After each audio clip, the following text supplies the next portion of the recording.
Time. Good night and welcome to Mindful Live 180. Yes, we're moving well along. We're out of January. People were saying that it wouldn't happen. They were saying there are 100 days of January. January could never finish, and here we are. We have reached to the other side of this dark tunnel of January. I hope your December paycheck lasted through to the end of January. That was my hope for you. I hope if you were struggling and out of breath coming through in the 20s in January, they're scraping into the end, that the paycheck land in the account and it's like, we can breathe again. Okay, on the topic of Tobago, there should be more border control, especially with repeat offenders. Oh God, I now get pay and it done already. Oh geez, I feel that pain, brother. But Paradise Golder, when you're talking about Tobago, what do you mean border control and repeat offenders? You're talking from the small islands like Grenada and Barbados, because that's what I believe would be the main point of border problems for Tobago. Alana Gray Wilson says her February paycheck is already done. Oh geez, pain. And I could kind of know what you're talking about, you know. As you reach into this adult life, you recognize that paychecks finish before they are even cashed, before you even get it, before you even work for it. You're already checking your April paycheck. Okay, April, you know what? I don't have any money in April. I'd have to wait till May. I'll have to buy that in May. I'd have to buy that in May because, you know, that money, yeah, boy. Avoid loans. Yes, you're right, Paradise School. You're right. If possible, avoid loans. But to jump in early on the 20 million topic before we dive over fully into Tobago, because we spoke about this yesterday, I believe, and the day before we spoke about Tobago. We spoke about the 20 million being paid out, and there are a lot of very suspicious things about that case. A lot of very, very suspicious things about the 20 million. Okay, first up, I think some people, you have to be realistic with this. Did the government want $20 million to be paid out to 9 formerly murder accused? I don't think so. I don't think this was the intention. So whatever happened, I don't think this was the intention of how it turned out. The reasoning given so far. Because the problem is, the government did not even proffer a case. They didn't even put forward a defense of the matter. So then by default, there was a default ruling, and the default ruling was the award of the over $20 million. Because no one defended what the government did. So why wasn't a defense made? Well, the Attorney General came out today in a news conference to answer that question. Well, he didn't really answer that, but to give some insight into the whole situation. And basically what he said was the file went to the Solicitors General. Now, bear in mind, the Solicitors General is an office inside the office of the Attorneys General. The Solicitors General is under the oversight of the Attorney General in the first place. So that doesn't remove it from outside his realm, but he is saying that the file went to the Solicitors General. And a point I was making night before when we were talking about many of these issues, not necessarily the 20 million, but in governance and in getting things done, the reality is there are lots of people involved. And many people, when we're talking on the more rum shop talk side of things, you know, we're just talking old talk here. Sometimes we don't have enough of an accurate understanding of this. So it's not that when a case is called like this, that the Attorney General is the one giving the case and the Attorney General is the one giving it out to the lawyers. No, there are specific people assigned to these jobs, and the Solicitor General is the one who is supposed to get this file, well, their office, get the file, select who is going to tackle the case, and allot the case to that solicitor, to that lawyer. According to the Attorney General, the Solicitors General office got the file on the 22nd of June in 2020 or something like that. I believe the 22nd or 20th of June, something like that. And then the file disappeared on the 23rd of June. Disappeared. In out of thin air. Just poof, gone. That's what the Attorney General said. His words. The file disappeared.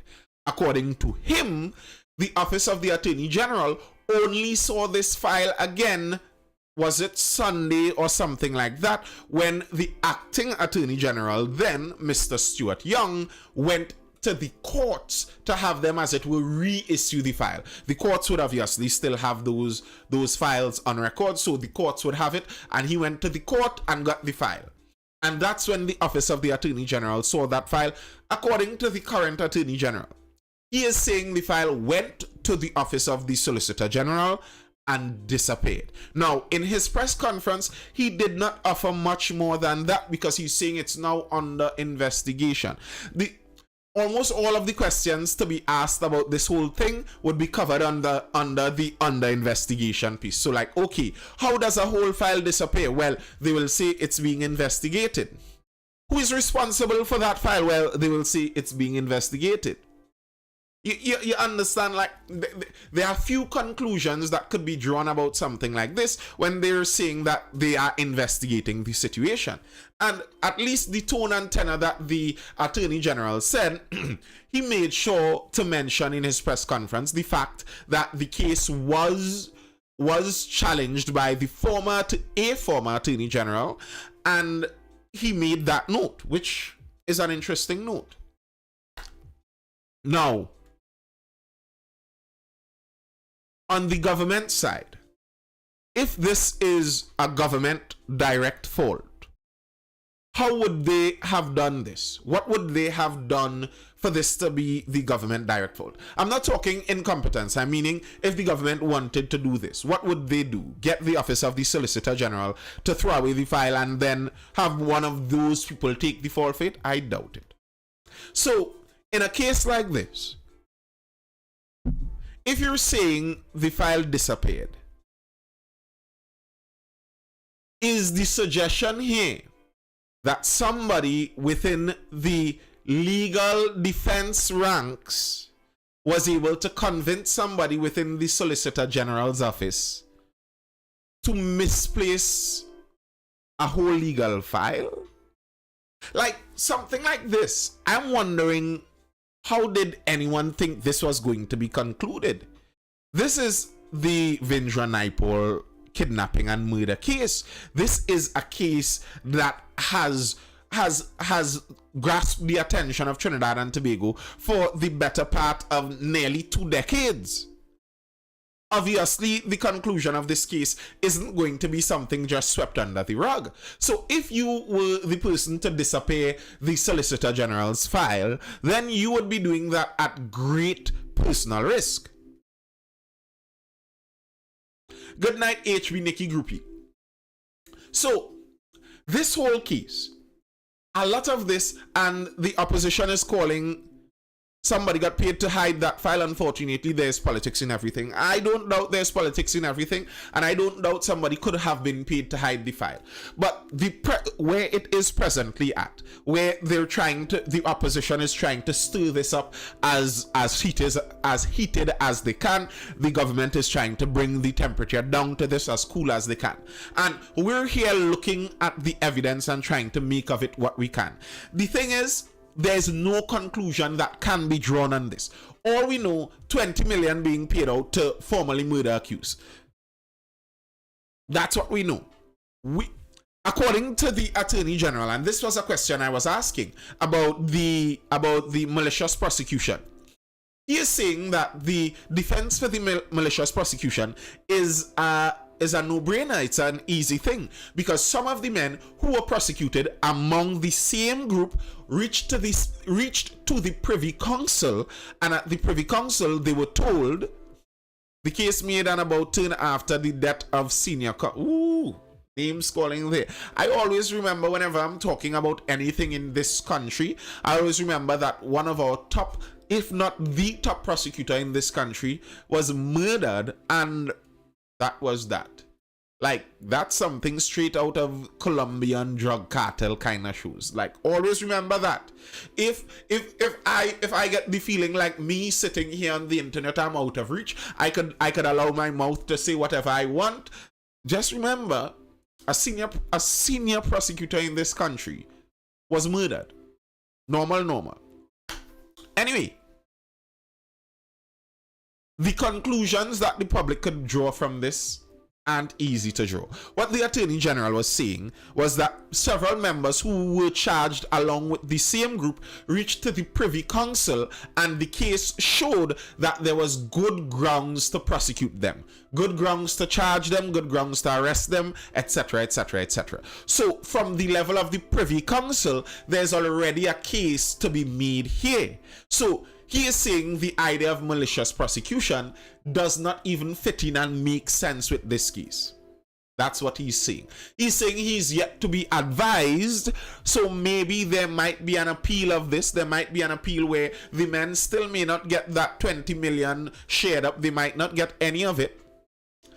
There's an appeal. But something interesting to me with all of these things. So some people are calling for a commission of inquiry. The investigation has to be drawn. The Attorney General is saying he has to be advised. He's going to hire his own investigator to look over the matter. And if there is an appeal, he's going to appeal that, obviously, go to the appeals court, very likely all the way to the Privy Council. These men may not receive their 20 million. But here's the thing that I always notice with all of this. Like, many people are quick to point at the government only or Mr. Rowley only, etc., etc., etc. But something I always notice about so many of these things, if the men don't get their 20 million, this case reaches the Privy Council, the government somehow wins, they don't have to pay the 20 million. Either way, you know who still wins? Lawyers. Because if a mistake was made by the Solicitors General, a lawyer is going to make money in the investigation. A lawyer is going to make money for the appeal. All now, while the Attorney General is calling up all of his senior counsel lawyer friends to be advised, that advisement isn't free. That advice isn't free. Not he, us the taxpayers have to pay for this. So in the end, them hustlers, them youth men out there from Diego Martin, they were from that, what you call that bad area in Diego Martin? It starts with a P. Just slipping from my mind. Anyway, from Diego Martin, those guys may go through this whole thing and they don't get the 20+ million from the taxpayers. But either way, when it's all said and done, and you, the taxpayer, get a readout, well, you will never get that readout. Yes, I think it's La Puerta. La Puerta, I know what I'm talking about, Nisi. You typed the P and it came to my mind. La Puerta. The door. But yeah, when the taxpayer doesn't get his readout, but if you were able to get a readout at the end of all of this, you see, okay, we did not pay the 20 million to the ghetto youths them. But we paid 50 million in legal fees to the assortment of senior counsels and king's counsels that we hired along the way. It feels to me like, you know what? Forget about it. Get the ghetto youths them the $20 million. Forget about it. Forget about it. No. Don't bother with the investigation. Don't bother with the appeal. Don't bother with any of it. Don't bother with any of it. Give the youths the 20 million and let's cut our losses, because chances are we may pay more than that to the lawyers. And sometimes it makes me wonder if that's all the plan all along. If the lawyers who make the laws are just there planning it all along, like, you know, either way, if we win the case, if we lose the case, if we muck up the case, more money for us. More money for us. Yeah. So that's what I have to say on that 20 million. Mr. Kent Millett was asking about that in the live there. I hope that didn't sound too much like the PNM paid me for it, because I didn't receive a cent. If any of the PNM financiers are in the chat and would like to, you know, pay me for my opinions all of a sudden, please do, as Mr. Millett seems to believe. All right, let's head over to Tobago. Tobago issues are starting off pretty similar to the Trinidadian one. Politics. And some Tobagonians are saying that they aren't pleased with the direction their politics is headed in. This wasn't the direction they wanted their politics to go in. It wasn't the direction they chose. The appeal will be like a car without an engine going nowhere. Well, I don't know. I don't know that to be true or false. I don't know where the appeal will lead. That may yet to be seen. But yeah, let's jump into that story. a bit of a meeting they had over there in Tobago. Bloody Bay man challenges Chief Secretary over PDP fallout.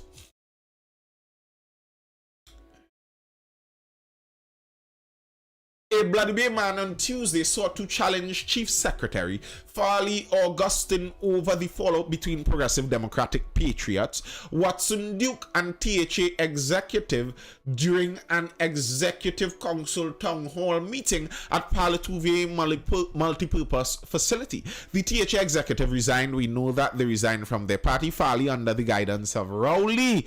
Paradise Golder says, okay. All right. It's clear to see, Paradise Golder says, okay. I don't know. Maybe my vision is a bit foggy. I don't find that is clear to see to me. I don't find that is clear to see.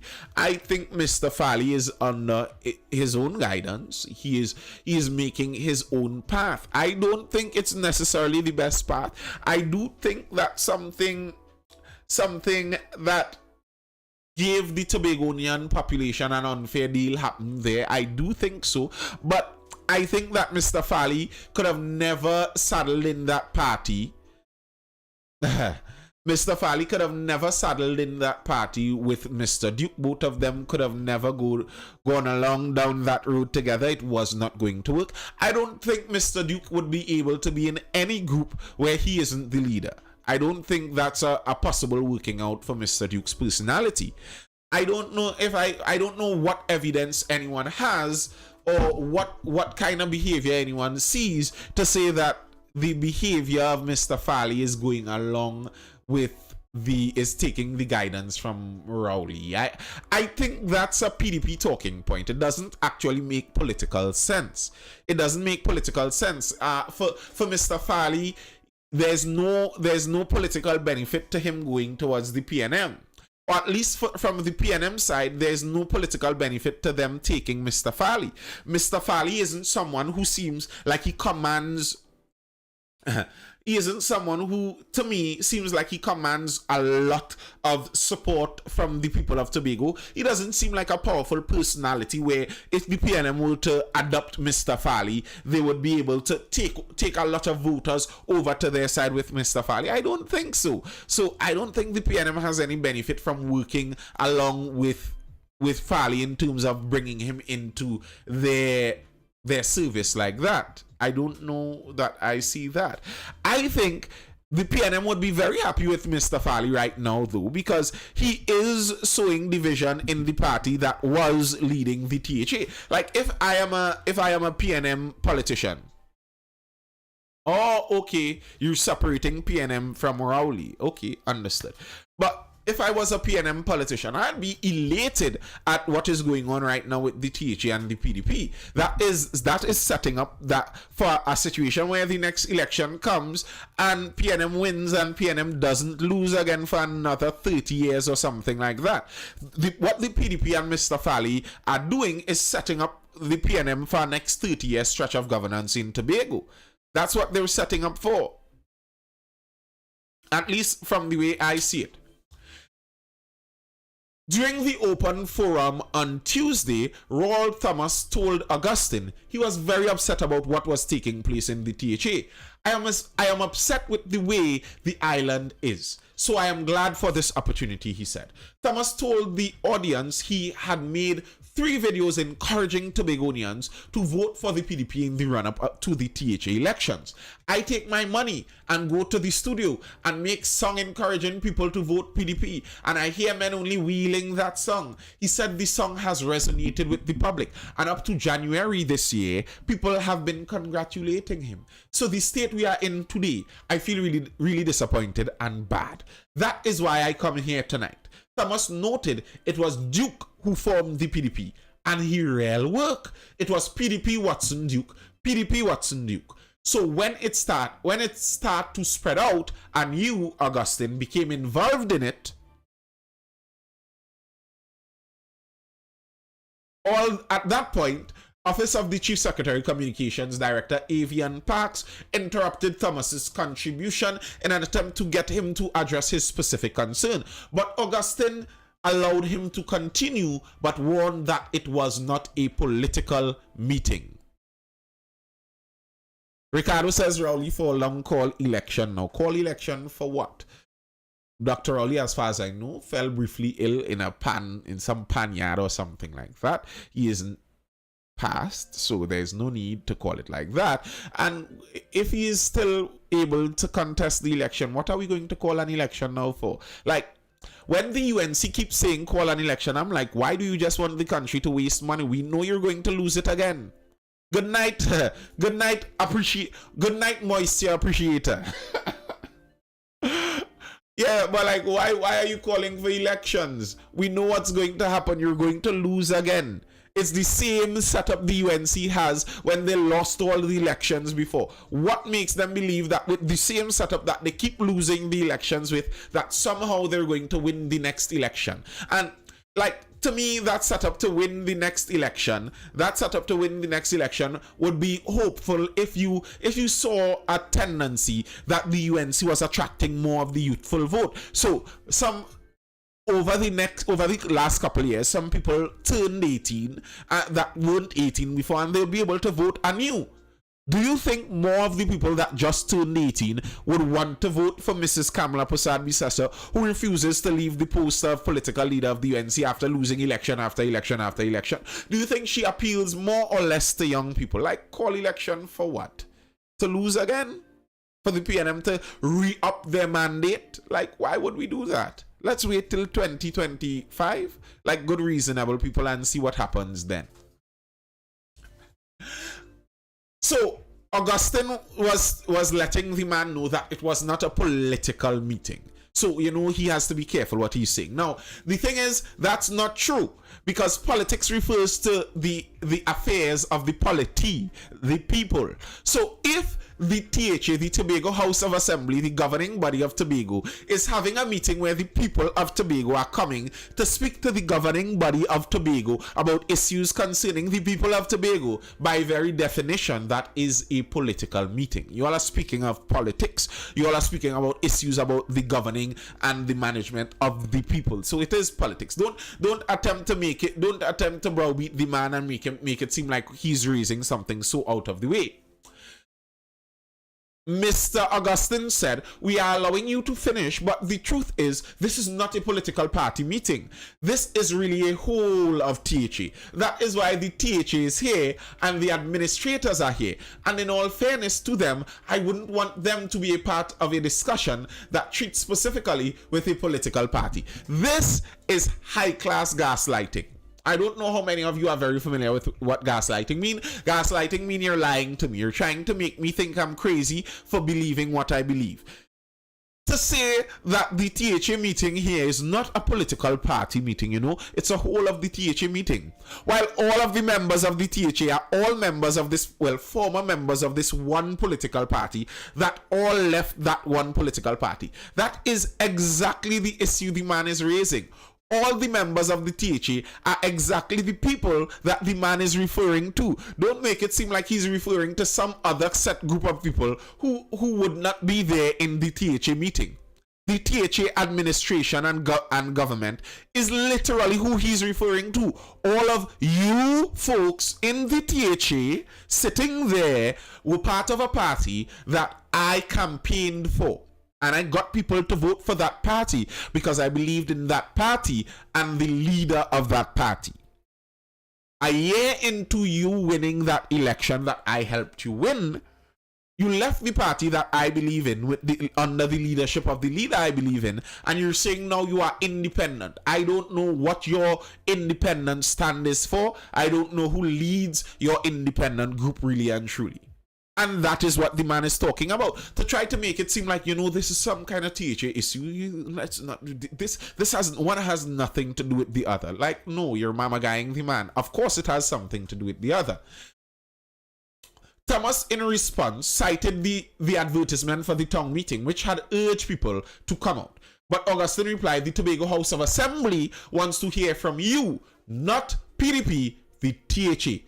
Thomas told him, You is part of the THA. Augustine reiterated, I am allowing you to finish, so go ahead and finish. But I am just saying, for everyone else, in all fairness to the administrators, they are not members of PDP. They are THA public servants. So I don't want us to take the conversation down there.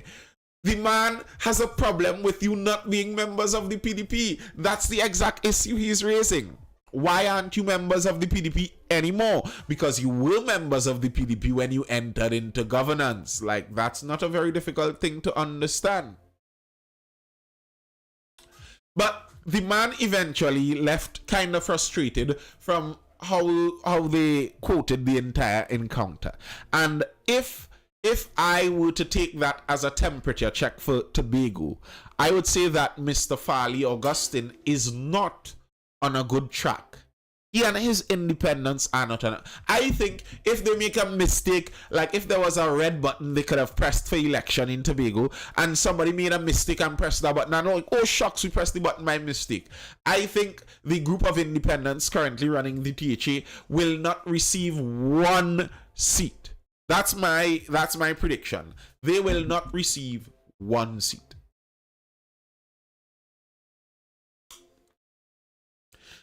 It's not just the individuals.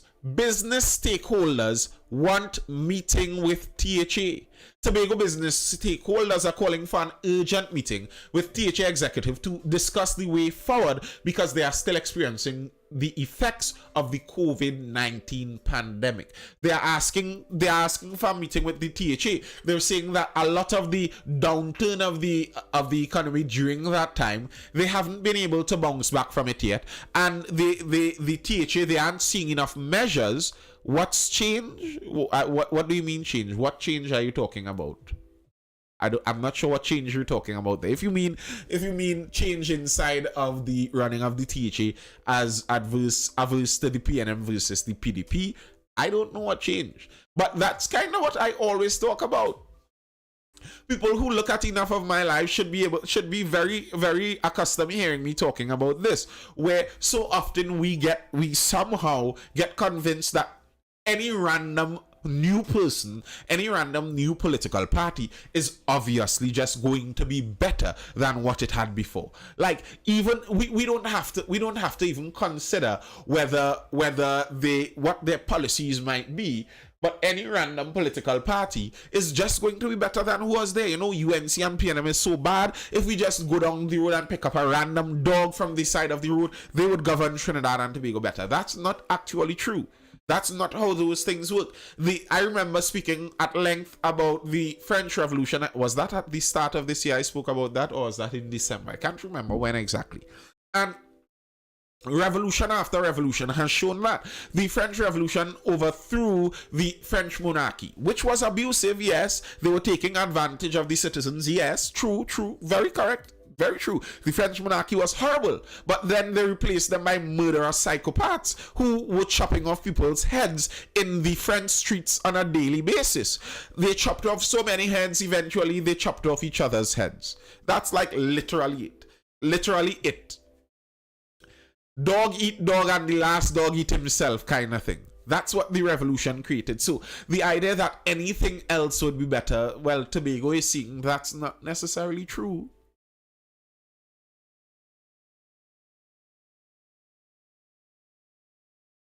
On Thursday, retired public servant Barry Nelson claimed that Trinidad sees Tobago mainly as an island to market its goods and services. Trinidad don't see us any different, and the proof in the pudding are those businesses. Carib, Angostura, you see them in Barbados, Guyana, up the islands. Have you seen them in Tobago, he asked. So we in Tobago need to get our politics right. If we don't get our politics right on the background that government drives business, we will stay right where we are.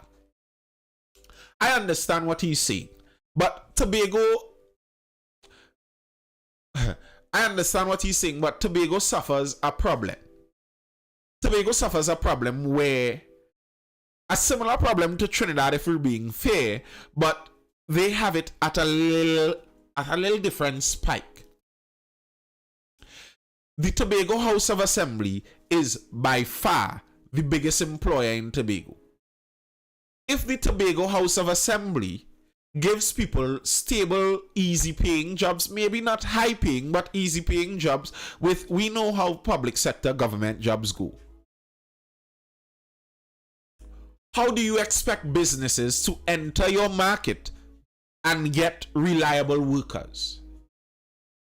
Many businesses would look at the Tobago market and see that if I enter Tobago, to get the right amount of workers for my business might be a bit of a difficult task, seeing as the government already has how much ever percent of the workers already trapped under their career. So how are you going to get any other worker?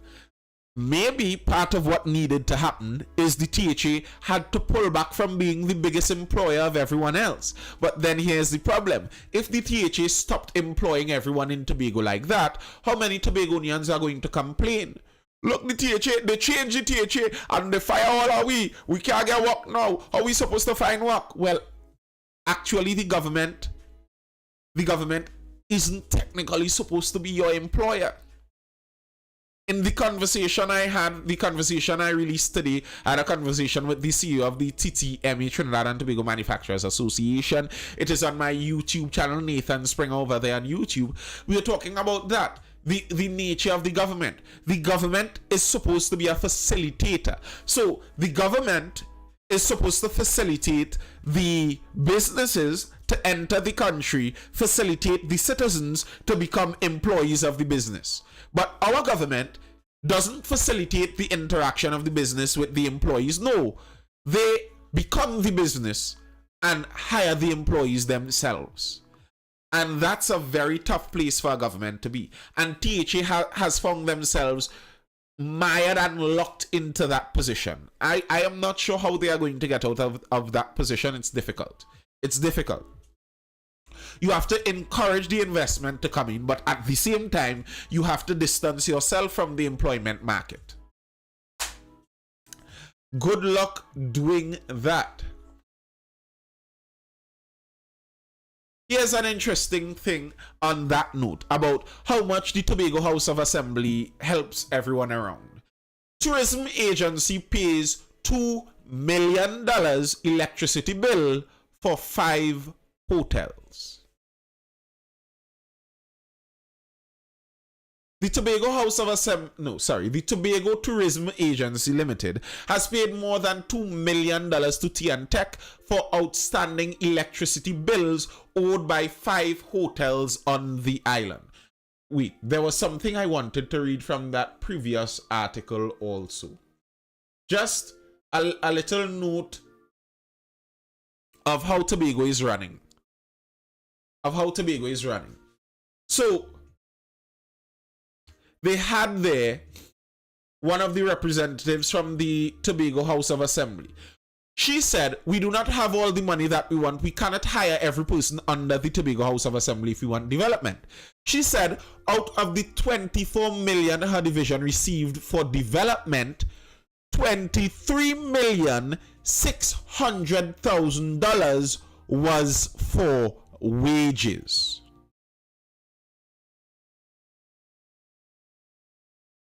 Y'all are hearing that, right? You all heard that number? 24 million they received. 24 million. 23,600,000 is on wages. That's, if my math is correct, that's 400,000 they could spend on developing something new.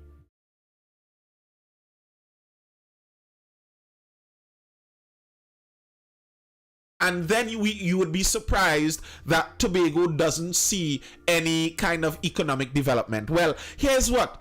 Everyone, they say necessity is the mother of invention. Well, no one has the need to be inventive in Tobago because they're getting their wages paid by the Tobago House of Assembly.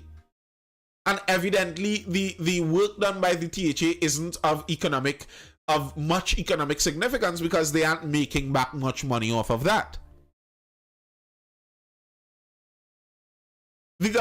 Our government seems like much more of an employment agency than a government trying to facilitate businesses and the economy. It's an employment agency. The idea that you could run any sector smartly when out of 24 million, 23,600,000 is just wages is insanity. You can't do anything with that. And that sector was food security, natural resources, the environment, and sustainable development. What sustainable development were you planning to do with the $400,000? What sustainable development was the plan there? But yeah, the Tobago Tourism Agency Limited is paying the electricity bill for 5 hotels in Tobago. But here's the problem. In Tobago, there is a reserve capacity charge. Well, not just in Tobago. There's a reserve capacity charge. Oh, are you all still seeing me? I'm seeing that I had some problems with connection there. There's a reserve capacity charge. So if you are a big user of electricity, you have a specific amount of money to pay per month whether you use electricity or not. Problem for the hotels was they still had to pay that money during the pandemic. During the pandemic, there was a discussion. Tech had a discussion whether they would have still made them pay that money or not, and they decided that yes, Tech was going to still make the hotels pay the money. And then it turned around now, and any hotel who couldn't pay it, the government has to pay it. And Tech is run by the government too. So then what sense was it that Tech forced them to pay it in the first place? They should have waived that reserve capacity fee. They should have waived that for the pandemic, seeing as either way it's the government paying it. Whether they waived it or whether they continued with it, the government still pays it either way.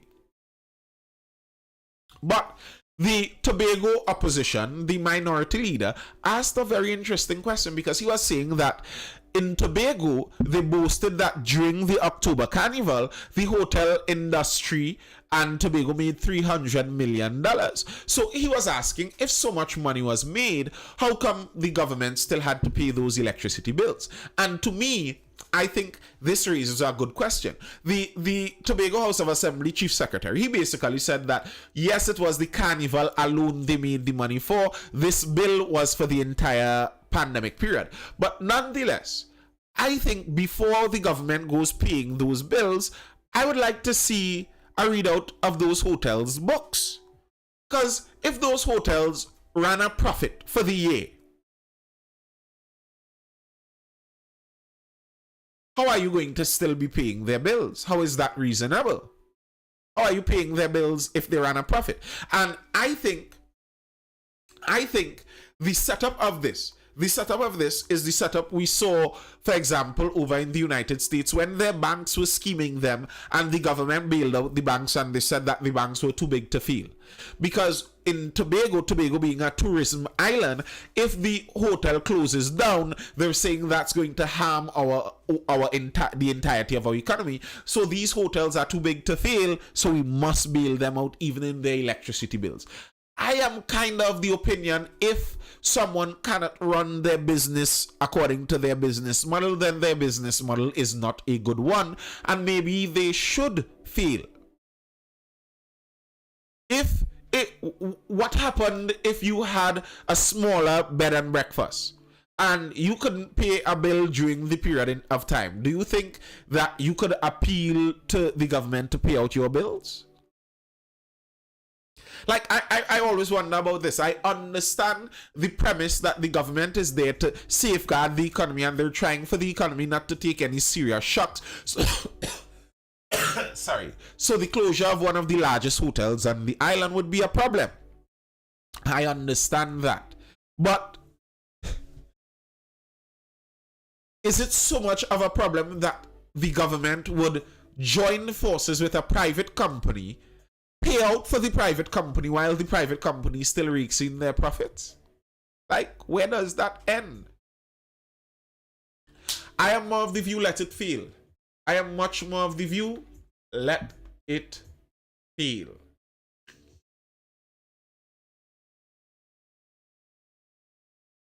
All right. That's all I have for now for Tobago, folks. Any questions or comments inside of the live? Any questions or comments in the live before I dive out? Thank you, James Saunders. Glad that you tuned in, bro.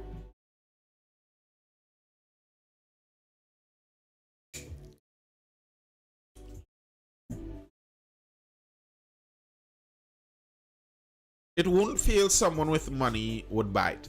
Exactly, Tony the Ambassador. For example, I saw recently the Maracas Hotel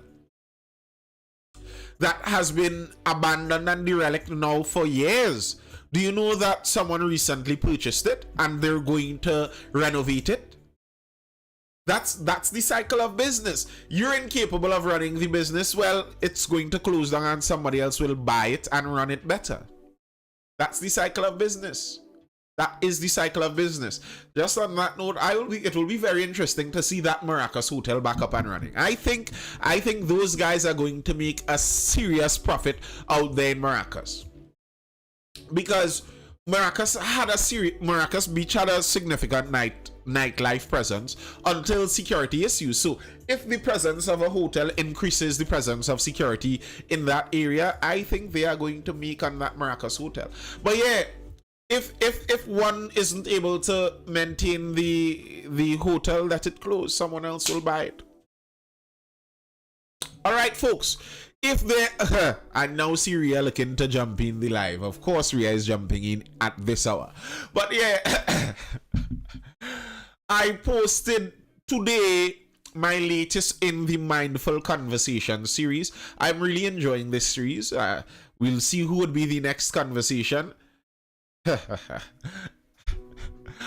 Y'all could feel free to suggest who you would like to hear from in follow-up conversations. How I have you down bad, I don't know what you mean by that at all.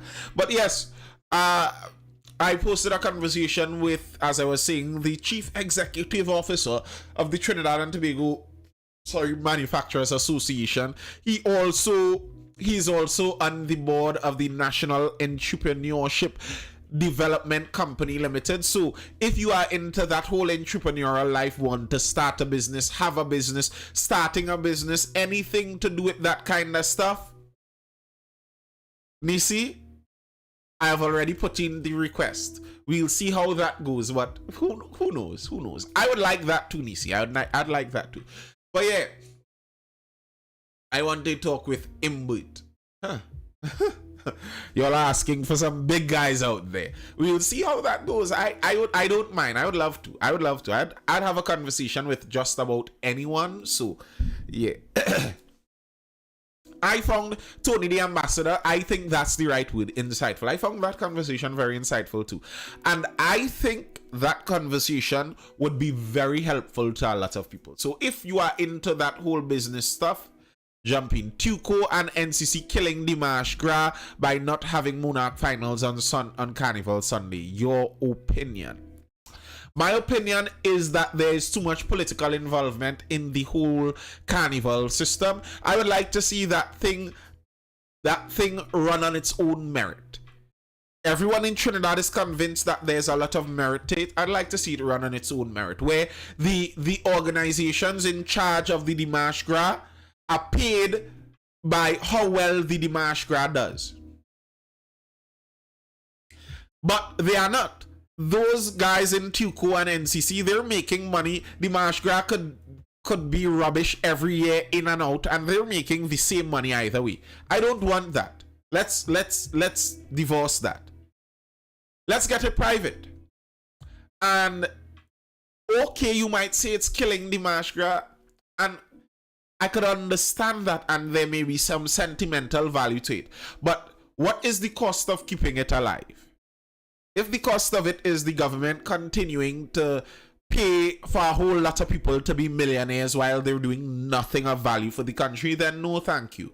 Let's let it die a natural death. And I can assure you, very likely, if the Mashgra were to die and no government entity replaces it, next year, Carnival, somebody is going to host their own party on Carnival Sunday, name it the Mashgra, and make a profit off of it.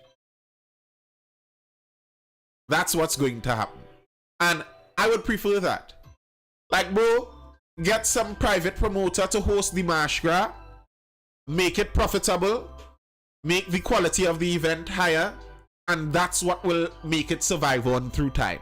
Not holding those old obsolete ways of doing things inside NCC and Tuco, not holding them on life support for next 5 years. That's not going to help it. So if it has to die, so be it, in my opinion. All right, anything else?